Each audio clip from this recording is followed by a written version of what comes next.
Senate Bill 354 by Senator Dismain, an act for the Department of Corrections, Division of Correction Development and Enhancement, Capital Improvement Appropriation. Thank you, members. This is the capital improvement project appropriation for the proposed prison. There's already been appropriation that's gone through for $75 million. The estimated cost of the prison is $825 million. So this is the additional appropriation needed for the construction of the prison. This is appropriation only. It does not have any funding tied to it at this point. Again, appropriation only, $750 million.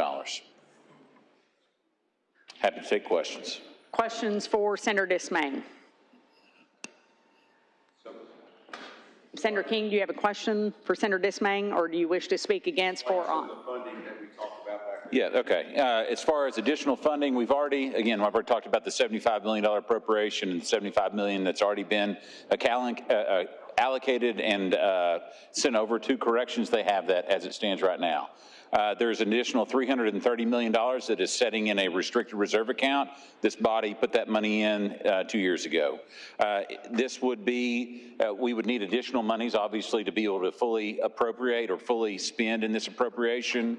We're working with the House right now on how we would do that. That will come a little later in the session. One of the things we want to make sure that we do in that process is have an accountable plan with the Department of Corrections so that we're able to, during ALC, make sure that we're tracking, monitoring, and understanding the process and the progress of the prison construction. Anything that we do to let money out of that fund to go into, be utilized by this appropriation would require a 3/5 vote by the ALC membership. Again, so we will have a funding bill later on when we get into session, hopefully not too long from now, that will be separate and apart from any other funding bills that we have, and those monies will be collected into a 3/5 vote account, and as money's needed and requested by the executive branch for the prison construction, they'll come make a letter, and we would let that money out if the legislative body or council chooses to do so with a 3/5 vote.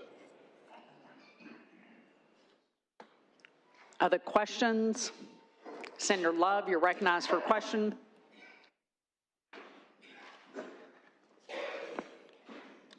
Thank you, Governor. Senator Dismain, help me understand this. This appropriation is for $750 million, is that correct? Correct. All right, we've already provided the $300 million or $330 million, or is that? That is funding only. It is not appropriated for, so they do not have the ability to spend that without an appropriation. Okay, so we provided them an appropriation. Not appropriation, funding. Funding last year for $330 million. That's correct.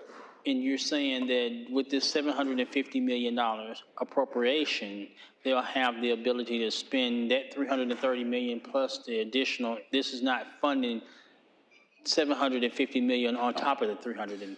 No, that's correct. This is if you have a capital project, the state has a capital project, I should say, that we want funded. You are supposed to file an appropriation for a capital project in the amount of the anticipated construction cost. That's what this is. It is only a vehicle to spend the appropriation threshold. On the second part of that, you have to fund it. Funding is typically a 51% vote threshold. And so we as a body will dictate how we want to fund this prison. So we may do some set-asides, restricted reserves. The vehicle that we've used in the past, in the 330, is a restricted reserve account that can only be used for prison construction that requires first a letter from the governor and then approval of 3/5 of the legislative council for money to be let. So what I would anticipate as we move through the construction process, or the state moves through the construction process, the governor will issue a letter requesting an amount for that stage of construction. We will review what's happened. We'll see what's going to happen in the future to the best of our ability, and we'll choose or not choose with the 3/5 vote to let that money be utilized and be spent by this appropriation. Thank you. Anyone else? Any other questions for Senator Dismain? Okay. Seeing no other questions, anyone wish to speak against, for, or on? This has already been spent. Senator King, you're recognized to speak against. Thank you, Madam President. I appreciate Senator Dismain going through the process. And this is just the beginning of the process, so I'm going to talk about a few things in this because I was elected in 2006, back when we did not have the crime crisis that we have and the overcrowding. It was still a problem back then, but it was not to the mega crisis. And I've learned in life, and it's like my grandfather taught me, there's the deal and there's who you deal with. You can make the best deal in the world on a bill that sounds great and go down a process, and then there's who you deal with and how it turns out. And basically what happened was when Governor Beebe got in budget trouble, as any governor would do, tries to look at saving money, he started letting people out of jail, prison, that shouldn't have been let out. It was called the Public Protection Act. You can go through this handout right here in 2011. But the Public Protection Act was not about protecting the public. It was about letting people out of prison that should have never been let out of prison. They should have stayed. But once again, it comes down to money. Every decision we talk about down here comes down to money. This is what Senator Dismain talked about, was basically the process for the money for this. But in 2011, as you go through the handout, you can see it did not protect the citizens. You can see that violent crime continued to go up significantly in every part of the state. You can see in 2015, Senator Jeremy Hutchison comes in with his big ideas, and you can see through the bill title that it's going to protect the public. It's going to reduce crime, reduce overcrowding. Once again, what got promised to the citizens? That never happened. We spent millions on a consultant that was going to tell us all these great things that was going to solve these problems, and wasted millions of dollars. You can go through the handout. Arkansas prison population among the fastest growing. Inmate growth outstrips prisons. With prisons over capacity, earlier approval released for more than 700 inmates. At that time, some of these legislators were getting on the Board of Corrections, and it really wasn't their fault, because they were not funded correctly with the money to take care of the problem and the issue by people in this body and governors. You can see the FBI crime statistics go up, our violent crime, property crime went up. If you look at, and I always go back to the dollar, if you want to see where politicians prioritize things, see where they spend the money. You can see where education was at. 44% of the budget in 2007 went to education. Public safety was 1.9% of the budget. Corrections was 8% of the budget. Look at county turnback, every one of these percentages. Look what happened in the last budget. You want to see where the money and priority, I talked about in 23 about the budget in RSA, there was not enough money for corrections. 8% of the budget. Corrections budget never changed 8%. If we'd have been serious about funding corrections 2 years ago, 10 years ago, 5 years ago, corrections should have been 10 or 12% of the budget. Public safety should have been 2.2 or 2.5% of the budget. That's why we're in the crisis it is, because of money and who's funding it and the lack of funding. If you look at the graph, whatever you want to say, whether you want learns that spending is going to go up, you look at the Medicaid spending is not going to go down. Corrections and all these other ones have stayed flat, which is essentially a cut. Our county turnback, city turnback dollars as a percentage is less than when I first come in. That's actually a cut to our cities and counties because the cost of everything going up. Medicaid was the big winner in it, 24% to 32%.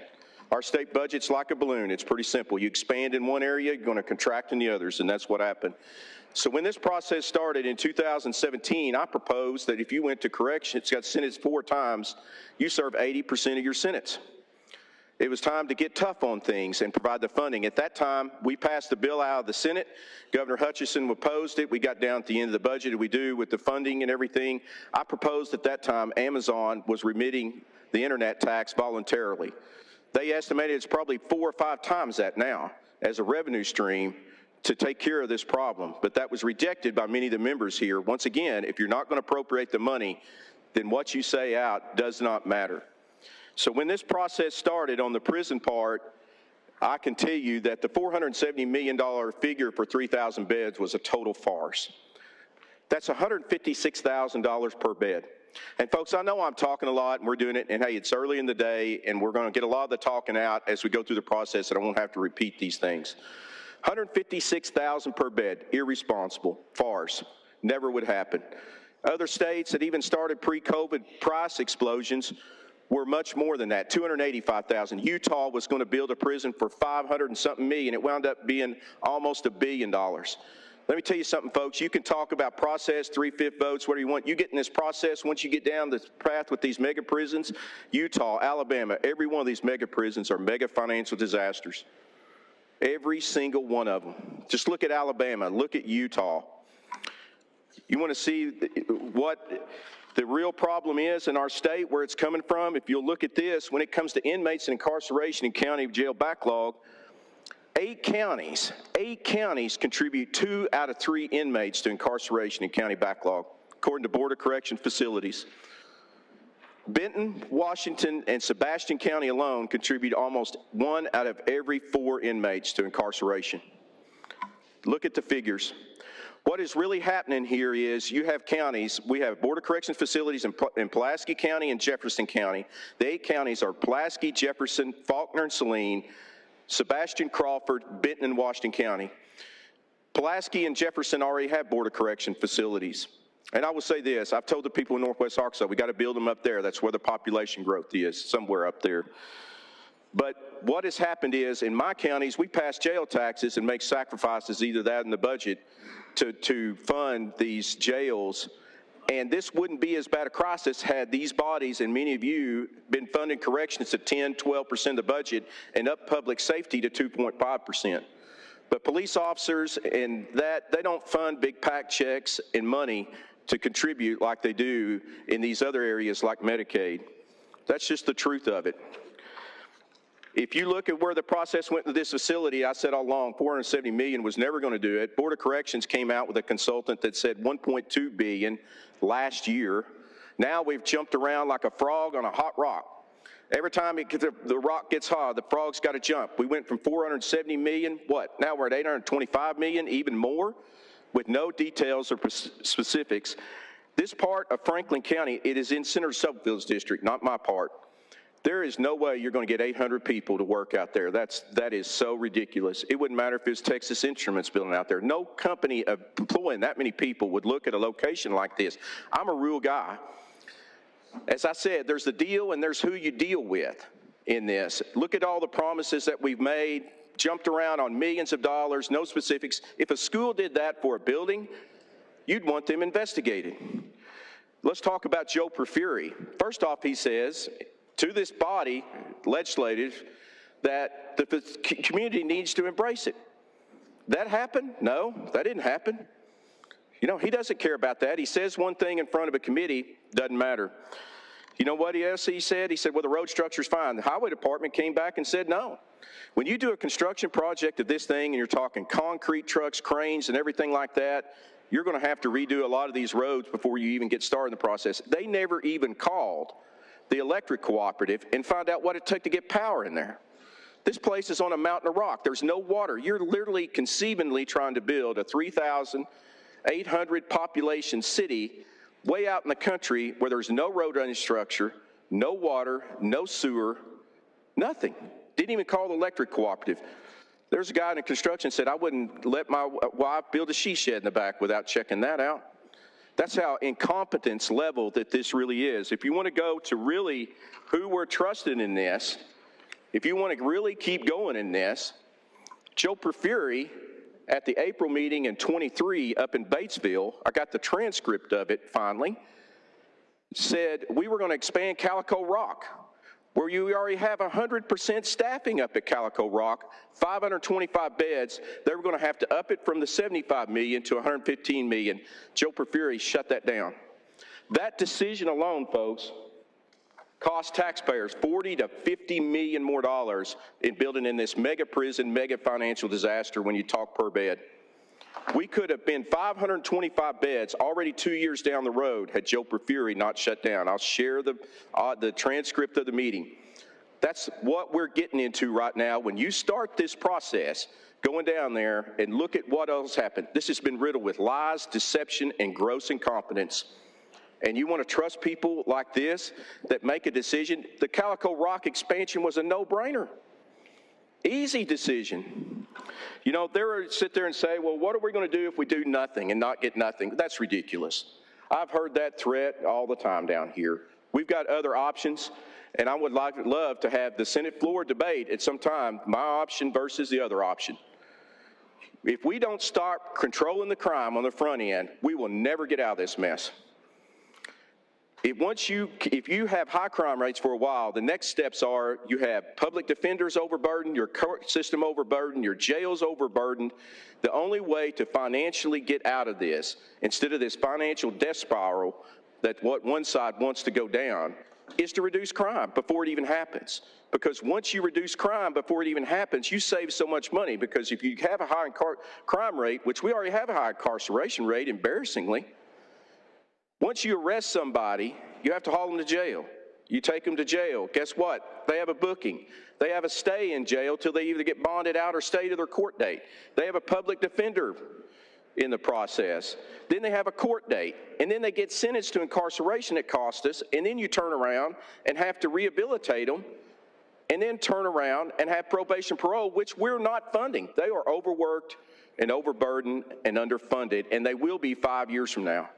This, keeping people that have the serious crimes in prison, yeah, it's going to help out some, but it will not step into the crime rate. Little Rock is 7,500 officers short right now.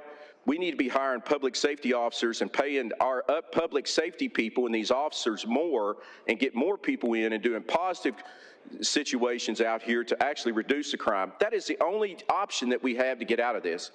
Going down this mega prison, mega financial death spiral built upon lies, deception, and gross incompetence is not the first step in the process that we should do. We will never get out of that. The other part of my plan is to help county sheriffs and equalize the pay and deputies so they're not losing. Every county out there, all 75, county deputies make less than cities. My plan will actually equalize that pay and let them keep from losing deputies. So many times they pay for the training, 2 or 3 years later, they're gone to a city or somewhere else. There are a lot of things that we can do, folks, that we need to debate and look at before we step into this mega prison, mega financial disaster, death spiral that we're going to go into. Let me add, the 3 counties I mentioned, Benton, Washington, Sebastian counties that contribute almost 1 out of every 4 inmates, they're not passing jail taxes. Every one of my counties, Senator Stubblefield, Franklin County, passed a jail tax. Is this a crisis with state backlogs? Yes. But it's only when they don't pass jail taxes, we're going to let these 3 counties continue to run over us with prisoners. Why would any county in the future pass a jail tax expansion or new jail? Why not just do like Benton County? Keep dumping more people in the state system. This will bankrupt us, just not in this process alone, which has never been explained. I cannot imagine letting go of almost $1 billion without any detailed specifics. The reality is this prison, for the amount, if you look at other states and everything, whatever they want to promise, you know what? They'll be lucky to be 2,000 prisoners up there in 6-7 years. You'll be lucky to have 400 or 500 people working up there. You look at 2,000 prisoners with the amount of money, that's 400 and something thousand per bed. There are a lot of options that are better than doing this. And for Joe Porfiry to shut down that Calico Rock expansion literally cost taxpayers $40 to $50 million more that we could have expanded right then, rather than go down this path of this mega prison and cost us more money. So I'd ask for a no vote, and let's stop this process and look for a more physically responsible way that's actually going to lower crime.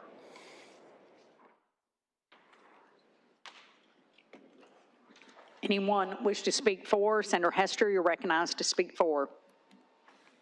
Thank you, Madam Governor. So this is, we're about that time of session, right, where the difficult things come before us. You know, I was looking at our calendar. I don't know, we got 50, 60 bills on today. Maybe a dozen of them I have a principled position for or against. Most of them, I could take it or leave it. Right? And so if I could take it or leave it, I'm going to find a way to vote for it or find a way to vote against it at that point. Now, I think we're here, most of the members in this room have a principled position for or against a prison and funding one. Most of us do. And so I'm going to talk to our members right now that say they understand and they're for the prison, but they have some technical reason why they don't think they can vote for it, or some personal choice. Right? I wish it was like this, or I wish it was like that. Well, there's 50 or 60 bills in our calendar today that I wish were different. But I don't get that option today. We work in a representative republic democracy where it doesn't get to be the way that I want it. It doesn't get the way Senator Hill wants it or Senator Dismayne wants it. It gets to be the way that the group comes together with a decision. So when I started thinking about why would I vote for this, I called my local prosecutor in Benton County. And I said, hey, I remember a story from just not long ago of a young lady that murdered a police officer. And I remember some horrifying facts about that. Can you refresh me? So her name was Shauna Cash. And if you'll listen to me, there's a Shauna Cash or a dozen Shauna Cashes in every one of your districts. She was arrested in Grant County and released in May of 21. She was arrested in Washington County and released for no room in May of 21. She was arrested in Benton County and released in May of 21. In April of 21, she murdered Officer Apple. 3 times she should have been in county jails. 3 times she was released because no room. Now we have a memorial highway in Northwest Arkansas named Officer Apple Memorial Highway. What I'm trying to tell you is there's many Shauna Cashes in every one of our districts right now.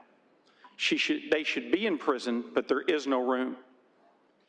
And I hope the rest of you don't spend the rest of your lives driving down an Officer Apple or an officer whatever, or just maybe it's a friend of yours, maybe a schoolmate, maybe a coworker, and maybe they don't get the privilege of having a highway named after them. But I'm telling you, the Shauna Cashes are in every one of our districts right now. Every one of us know it. We've got to have room, and I'm begging you to not have something horrible happen in your district when we could have made a difference today. I'm asking you to vote yes. Anyone to speak against or on against? Senator Payton, you're recognized. Thank you, Madam President. Colleagues, I'm all for a new prison. I think we need more prison space. I think we need more beds. I think we've had that problem for years, as demonstrated by Senator Hester. But I had an employee that stole money, and we prosecuted her, and she was sentenced to prison. And they said there's no room to put her in the prison. And I called up there at Newport, and there's plenty of room in the prison. They didn't have a staff. I think I remember a few months ago when our governor took the reins of the state of Arkansas, that she had a pretty good dust-up with the Board of Corrections about expanding prison beds, adding prison beds. And the dust-up was because the Board of Corrections was saying, we don't have the staff. They had the building, they had the bed space, but they didn't have the staff. Now, I've been in business all my life, and location, location, location. And I don't have a dog in the fight up there in Stubblefield's district. It's not going to bother me if he's got a good place to put it and the people don't want it. But if we're putting it, if we're fixing a vote on an appropriation for $750 million because we decided we want to build a 3,000 bed prison, then we need to figure out where in Arkansas we have the logistics to support a 3,000 bed prison. And if Arkansas is a rural state and we want to put the prison out in a rural area, then maybe we should build 3 1,000 bed prisons. Senator Irvin and I are very familiar with Calico Rock. The people in Calico Rock wanted it. And it's been doing great in Calico Rock. But we didn't go up there and try to build a 3,000 bed prison. It's 500 or 600 beds, and it could probably handle an expansion. What I'm saying is, this is not a good plan. It may be a great location for a smaller prison, but there's no population to support an 800-person workforce, from what I understand, in this area. I think we should be considering where you're going to build it. If you're going to build a 3,000 bed prison, then that's going to narrow down your selection sites. If you're going to build 3 1,000 bed prisons, then you can probably stick them out in the middle of nowhere and get away with it. But I can't vote for this appropriation. I understand it's appropriation and it's not funding. But it's a bad business decision. And I'm not going to be responsible a year or 2 years from now When we spend $750 million, we got the most beautiful, up-to-date, modern facility. We came in under budget and nobody to work there. To speak for, Senator Boyd, you're recognized. Thank you. I didn't prepare remarks, but I feel like there's some things that can't go left unchecked. So first of all, we have prisons and we have jails. Jails house county inmates and they house state prisoners temporarily. So if it were all up to the counties, why would we even reimburse jails for state inmates? And the answer is simple, because they're state inmates. This body, the House, they make the laws, they determine the rules of what is a crime. These bodies determine what the punishment is. And so at the end of the day, it's not the county, it's the state. Those jails are there. So these sheriffs up here, they deserve better. We need to vote for this thing. And then finally, when it comes to workforce, I just have something simple to say. You know, I observe every day people drive from one community to another. They choose to live one place, they choose to work another, because that's where the job is. So this idea that there's not a workforce, I just disagree. So I'd ask for a good vote. Thank you. Any other member wish to speak against or for? Seeing no other, Senator Dismang, you're recognized to close. Thank you, Governor. Members, I appreciate the debate and the discussion on the appropriation. One thing I would like to just say is there are other pieces to this puzzle that are being filled right now. After we have the discussion on this, we're going to have a debate on the pay plan, which contemplates significant increases in pay for those working in our prison system. In fact, we actually gave the funding last session to the Department of Corrections, and they couldn't spend it because the pay wasn't high enough to attract the number of jobs needed to fill the positions. So they had a carryover. And we're looking to rectify that situation. I understand that the members want to be engaged in this process as it moves forward, regardless of what happens with this appropriation. And you're going to have the ability to do that. And with that, I would appreciate a good vote. Thank you. Thank you, Senator. The Senator has closed. I would remind members that this vote, in order to pass, will require 27 votes. With that, Madam Secretary, please call the roll. Boyd. Bryant. Caldwell. Clark. Crowell. Davis. Dees. Dismang. Dotson. English. Flippo. Flowers. Gilmore. Hammer. Hester. Hickey. Hill. Irvin. Blake Johnson. Mark Johnson. King. Letting. Love. McKee. Murdoch. Payton. Penzo. Petty. Rice. Scott. Present. Stone. Stubblefield. Sullivan. Tucker. Wallace. Any senator who did not vote or wishes to have your vote changed, I believe that Senator Hills was inaccurately recorded as yes, but you wish for it to be no. Is that correct? Thank you, Senator. Other senators who wish to vote or did not vote, Senator Murdoch, present. Any other senator? Please check the board. Seeing no other, please cast up the ballot. By a vote of 19 yea, 10 nay, 2 not voting, 4 present, Senate Bill 354 fails.